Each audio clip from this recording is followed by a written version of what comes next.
नमस्कार। पेंशन धारकों के लिए बहुत ही बड़ी खबर। पेंशन धारकों को जिस बड़ी खबर का पिछले काफी लंबे समय से पेंशन धारक जिस बड़ी खबर का इंतजार कर रही थी, आखिरकार पेंशन धारकों के लिए वो घड़ी सामने आ चुकी है। पेंशन धारकों का इंतजार अब जल्द ही खत्म होने वाला है।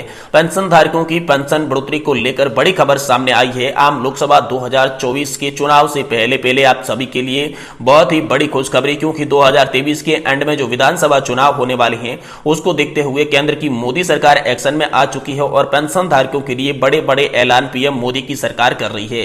तो दोस्तों चलिए हम इस वीडियो के अंदर जानते हैं कि आखिर पीएम मोदी की सरकार ने पेंशन धारकों के लिए क्या ऐलान किया है। तो दोस्तों सबसे पहले हम बात करते हैं कि आखिर में ये मुद्दा, पेंशन धारकों का जो मुद्दा है, ये कितना बड़ा है, कैसे सरकार के जहन में आया और क्या मांगे इसकी थी और आज आपकी क्या मांगे मंजूर हुई है, कितनी पेंशन बढ़ोतरी हुई है और ईपीएफओ का जो सर्कुलर आया है उसके अंदर पेंशन धारकों के लिए क्या बड़ी खुशखबरी है। संपूर्ण जानकारी इस वीडियो में देंगे, इसलिए वीडियो को कृपया लास्ट तक जरूर देखें।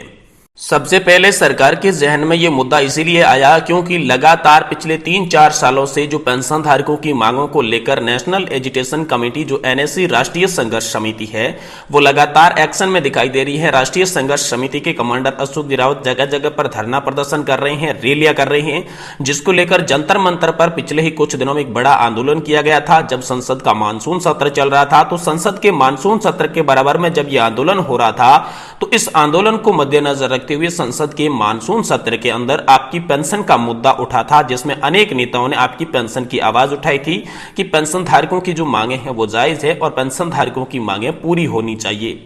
तो दोस्तों इसी मांगों के बीच में वहां पर तो कोई निर्णय नहीं निकल कर आया। संसद का मानसून सत्र पूरा हो गया, लेकिन संसद के मानसून सत्र के अंदर आप सभी की पेंशन के बारे में कोई भी निर्णय नहीं निकल कर आया। लेकिन संसद का मानसून सत्र जैसे ही पूरा हुआ तो पेंशन धारकों ने एक और बड़ा ऐलान कर दिया। एनएससी राष्ट्रीय संघर्ष समिति के जो अध्यक्ष थे कमांडर अशोक जी रावत ने बड़ा ऐलान ये किया कि अगर पेंशन धारकों की जो मांगे हैं वो सितंबर एंड तक पूरी नहीं की जाती है तो फिर जो पेंशन धारक है वो देश में इतना बड़ा आंदोलन करेंगे जिससे सरकार हर हाल में झुकेगी, क्योंकि पेंशन धारक एक ही थीम पर अपना काम करेंगे, जो पेंशन का काम करेगा वही देश में राज करेगा।